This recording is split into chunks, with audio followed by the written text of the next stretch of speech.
Hello नमस्कार प्यारे विद्यार्थियों, कैसे हो आप सब बढ़िया होंगे साथियों। तैयारी में अच्छे से जुट गए होंगे साथियों। आज की अपनी यह क्लास रहने वाली है 40 महत्वपूर्ण प्रश्न की, जो चतुर्थ श्रेणी विद्यार्थियों के लिए इंपॉर्टेंट साबित होने वाली है। तो जुड़े रहिए वीडियो के अंत तक और चैनल को सब्सक्राइब कर लो ताकि आने वाली हर क्लास आपको मिल सके।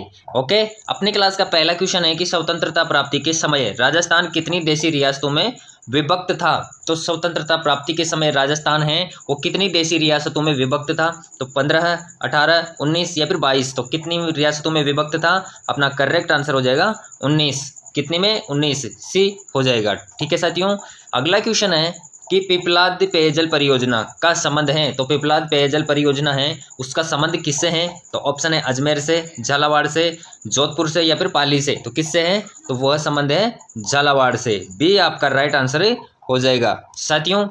अगला क्वेश्चन है अपना कि जनगणना 2011 के अनुसार राजस्थान में जनसंख्या की दशकीय वृद्धि दर क्या थी। ऑप्शन है 32.97%, 28.44%, 28.41% या फिर 21.31%। तो क्वेश्चन ने पूछा है कि जनगणना 2011 हुई, उसके अनुसार राजस्थान में जनसंख्या की जो दशकीय वृद्धि दर है वो क्या थी। तो अपना राइट आंसर हो जाएगा डी, 21.31%। कितनी थी? 21.31%। ठीक है, दशक यानी कि जो 10 वर्ष में वृद्धि दर हुई वह कितनी थी और कौन सी जनगणना के अनुसार? जनगणना 2011 के अनुसार, क्योंकि इसके बाद कोई जनगणना नहीं हुई है अब तक। ओके, चलो नेक्स्ट क्वेश्चन है कि निम्नलिखित में से कौन सा सुमेलित नहीं है।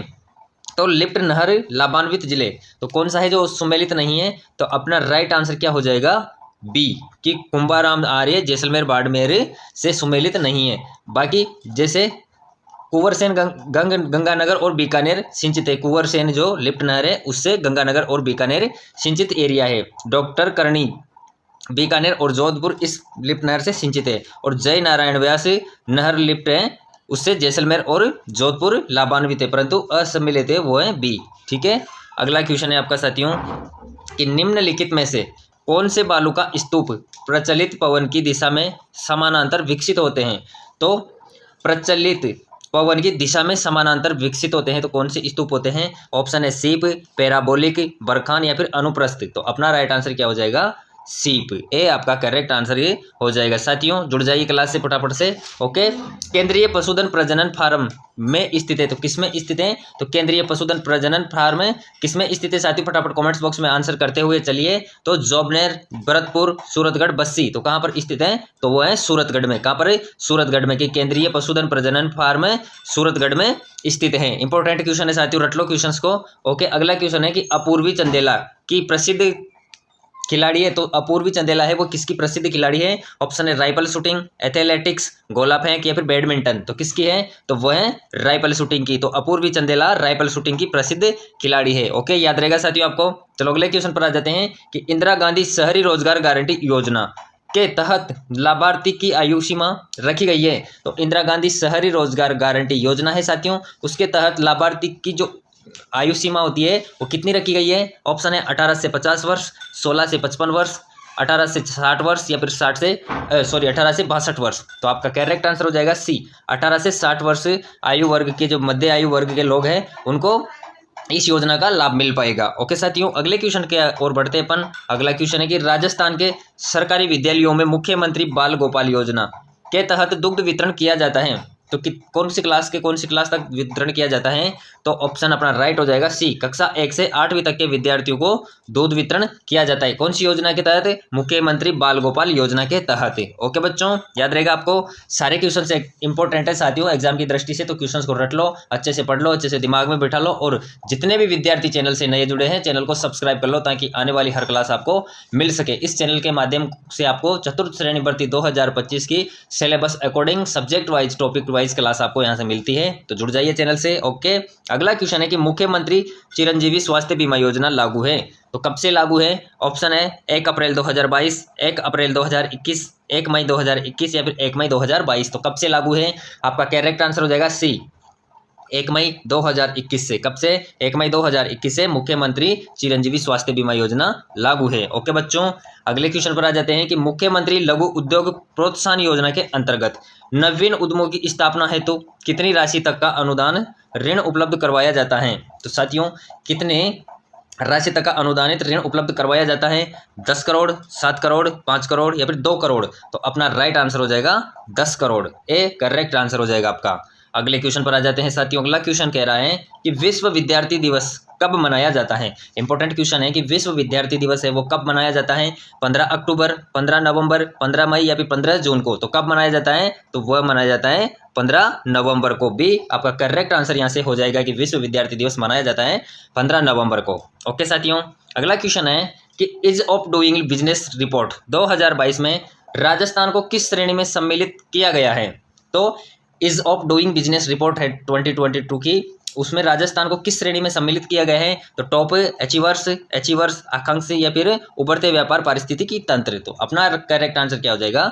सी, आकांक्षी। ओके, चलो नेक्स्ट क्वेश्चन है कि 2 अक्टूबर 2022 को केंद्रीय सरकार द्वारा जारी स्वच्छ सर्वेक्षण 2022 में राजस्थान की रैंक क्या थी? ऑल ओवर पोजीशन में जो राजस्थान की रैंक थी वो क्या रही? तो 11वीं, 8वीं, 10वीं, 7वीं। तो कितनी रही? वह रही 8वीं। कौन सी रैंक रही राजस्थान की? 8वीं रैंक रही। ओके, अगला क्वेश्चन है कि वह स्थान जिसे प्राचीन राजस्थान का टाटानगर कहा जाता है। तो बताओ साथियों, कमेंट्स करो फटाफट से, कमेंट्स बॉक्स में आंसर किया करो साथियों। तो वह स्थान जिसे प्राचीन भारत का टाटानगर कहा जाता था, तो तिलवाड़ा, नगरी, रेड या फिर नलियासा। तो किसको कहा जाता था? तो सी आपका करेक्ट आंसर हो जाएगा, रेड। ठीक है, कि जो भारत का टाटानगर कहा जाता था वो कहा जाता था रेड को। ओके, अगले क्वेश्चन पर आते हैं। अगला क्वेश्चन है कि पंजाब शाह का उर्स कहाँ मनाया जाता है? तो पंजाब शाह का उर्स है वो कहाँ मनाया जाता है? ऑप्शन है अलवर, हनुमानगढ़, अजमेर, गंगानगर। तो पंजाब शाह का उर्स मनाया जाता है वो मनाया जाता है आपके अजमेर में। कहाँ पर? अजमेर में। सी आपका ऑप्शन राइट हो जाएगा। ठीक है साथियों, अगला क्वेश्चन है कि राजस्थान के लिए कहावत अकाल से संबंधित है। जी जो कुरियो, ती जो कुरियो, आठ वो अकाल। इसमें कुरियो का क्या अर्थ है? तो कुरियो का अर्थ क्या है यहाँ पर? पूर्व अकाल, अर्ध अकाल, त्रिकाल या फिर पंचकाल। तो इसका अर्थ है पूर्व अकाल, यानी कि पूर्ण अकाल, यानी कि संपूर्ण तरीके से अकाल। ओके, अगला क्वेश्चन है साथियों वो है यहाँ पर कि राजस्थान ऊर्जा विकास एजेंसी की स्थापना किस वर्ष हुई? तो राजस्थान ऊर्जा विकास एजेंसी है उसकी स्थापना कब हुई? तो 1985, 1995, 1983 या फिर 1992। तो कब हुई? तो यह हुई 1985 में। ए आपका राइट आंसर हो जाएगा। अगला क्वेश्चन है साथियों कि उदयपुर में सहेलियों की बाड़ी का निर्माण किसने करवाया? तो उदयपुर में स्थित सहेलियों की बाड़ी है उसका निर्माण किसने करवाया? महाराणा संग्राम सिंह, महाराणा राज सिंह, महाराणा फतेह सिंह या फिर महाराणा भूपाल सिंह। तो किसने करवाया? तो उदयपुर स्थित सहेलियों की बाड़ी का निर्माण करवाया दोस्तों महाराणा संग्राम सिंह ने। किसने करवाया?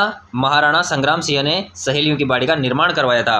अगला क्वेश्चन है अपना कि गैबसागर झील कहाँ स्थित है? तो गैबसागर झील स्थित है वो कहाँ पर है? ऑप्शन है बांसवाड़ा, अजमेर, माउंट आबू या फिर डूंगरपुर। आपका करेक्ट आंसर हो जाएगा डी, डूंगरपुर की जो गैबसागर झील स्थित है वो है डूंगरपुर में। ओके बच्चों, अगले क्वेश्चन पर आ जाते हैं अपन कि गधों का मेला लगता है तो कहाँ पर लगता है? जयपुर, भरतपुर, दौसा, धौलपुर। तो कहाँ पर लगता है गधों का मेला? तो वह लगता है आपके जयपुर में। कहाँ लगता है? जयपुर में। ए आपका राइट आंसर हो जाएगा। ओके, चलो नेक्स्ट क्वेश्चन है कि निम्नलिखित में से कौन सा सही सुमेलित नहीं है? तो कौन सा है जो सही सुमेलित नहीं है?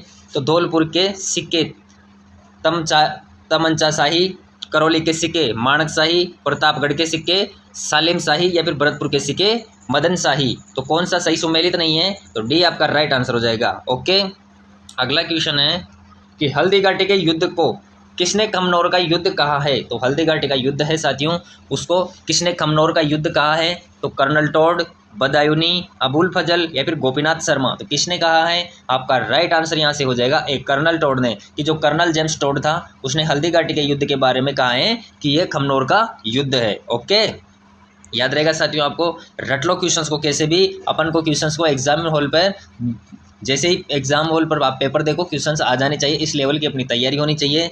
तो चलो अगले क्वेश्चन पर बढ़ते हैं। अगला क्वेश्चन है कि मारवाड़ किसान सभा का प्रथम अध्यक्ष कौन था? तो मारवाड़ किसान सभा थी उसका प्रथम अध्यक्ष था वह कौन था? बलदेव राम मिर्दा, गुल्लाराम चौधरी, नाथूराम मिर्दा या फिर मंगल सिंह कटावा। तो कौन थे? आपका राइट आंसर हो जाएगा मंगल सिंह कटावा, डी हो जाएगा। ओके, अगला क्वेश्चन है कि 1743 में सवाई जय सिंह की मृत्यु के बाद जयपुर की गद्दी पर कौन आसीन हुआ? तो 1743 में जब सवाई जय सिंह की मृत्यु हो गई साथियों, उसके बाद जयपुर की गद्दी पर आसीन हुआ वह कौन था? ऑप्शन ए भक्त सिंह, ईश्वरी सिंह, माधो सिंह या फिर उम्मेद सिंह। तो आपका करेक्ट आंसर क्या हो जाना चाहिए? यहाँ से बी हो जाएगा, ईश्वरी सिंह की सवाई जय सिंह के बाद कौन बेटा? ईश्वरी सिंह बेटा। ओके, अगले क्वेश्चन पर बढ़ते हैं साथियों कि मेवाड़ के किस महाराणा ने अजमेर दरगाह के लिए 4 गांव अनुदान दिए थे? तो मेवाड़ के कौन से महाराणा थे जिन्होंने अजमेर दरगाह के लिए 4 गांव अनुदान के रूप में यानी कि भेंट स्वरूप या फिर उपहार स्वरूप दिए थे? तो ऑप्शन है महाराणा संग्राम सिंह, महाराणा जगत सिंह द्वितीय, महाराणा फतेह सिंह, महाराणा अमर सिंह द्वितीय। तो अपना राइट आंसर क्या हो जाएगा? बी, महाराणा जगत सिंह द्वितीय ने मेवाड़ का जो महाराणा जगत सिंह द्वितीय था उन्होंने अजमेर दरगाह के लिए 4 गांव अनुदान में दिए थे। साथियों कमेंट्स किया करो, उत्तर दिया करो कमेंट्स बॉक्स में, ताकि आपको भी लगे कि कितने क्वेश्चन मैं राइट दे पा रहा हूँ, कितने नहीं दे पा रहा हूँ। ओके, और साथियों तैयारी करनी है, अगर जॉब लगनी है तो मेहनत तो आपको करनी ही पड़ेगी। कड़ी मेहनत करने वाले ही निकल पाते हैं, क्योंकि कंपटीशन का ज़माना है, तो जुट जाओ अच्छे से। ओके, नेक्स्ट क्वेश्चन है कि कोपेन वर्गीकरण का निम्नलिखित में से कौन सा कोड झालावाड़ जिले की जलवायु को निर्धारित करता है? तो कौन सा है जो झालावाड़ की जलवायु को निर्धारित करता है? तो CWG, AW, BSHW, BWHW। तो आपका राइट आंसर हो जाएगा AW। ओके, बी करेक्ट हो जाएगा। ठीक साथियों, अगले क्वेश्चन पर आ जाते हैं। निम्नलिखित में से कौन सा जिला भोराट पठारी प्रदेश में अवस्थित है? कौन से में भोराट पठारी प्रदेश में अवस्थित है? तो कौन सा है? जयपुर, उदयपुर, बूंदी, जैसलमेर। तो कौन सा है? आपका राइट आंसर हो जाएगा उदयपुर। ओके साथियों, अगले क्वेश्चन पर आ जाते हैं। अगला क्वेश्चन है कि माही सुगंधा किस फसल की किस्म है? तो माही और सुगंधा है किस फसल की किस्म है? तो यह है चावल की किस्म है प्यारे साथियों, रट लो। ओके, याद रहना चाहिए अपन को, अच्छे से दिमाग में सेट कर लो कैसे भी। अगला क्वेश्चन है कि निम्नलिखित में से कौन सा किला सूखड़ी नदी के दाहिने किनारे पर बना हुआ है? तो कौन सा किला है जो सूखड़ी नदी के दाहिने किनारे पर बना हुआ है? ऑप्शन है सिवाना का किला, जालोर का किला, जैसलमेर का किला या फिर गागरोन का किला। तो कौन सा बना हुआ है? तो वो है जालोर का किला। साथियों जालोर का जो किला है वो सूखड़ी नदी के दाहिने तट पर यानी कि दाहिने किनारे पर बना हुआ है। इंपॉर्टेंट क्वेश्चन है। अगला क्वेश्चन है कि निम्नलिखित में से किस स्थल से उत्खनन में अग्निवेदिकाएं मिली है? तो किस स्थल से मिली है उत्खनन के दौरान अग्निवेदिकाएं? आहड़, बागोर, कालीबंगा या फिर गणेश्वर। तो अपना राइट आंसर हो जाएगा कालीबंगा की जो कालीबंगा ये है साथियों, उसके उत्खनन के समय वहाँ से अग्निवेदिकाएं मिली है। ठीक है, अगला क्वेश्चन है दोस्तों कि निम्न में से कौन सी संगठन केसरी सिंह बारट ने स्थापित की? तो कौन सी की थी? नगर सभा, वीर भारत सभा, बाल सभा या फिर ग्राम सभा। आपका राइट आंसर क्या हो जाएगा? बी, वीर भारत सभा। इसका गठन किसने तय किया था? केसरी सिंह बारट ने। याद रहेगा साथियों इसी के साथ अपनी क्लास यहाँ पर समाप्त होती है।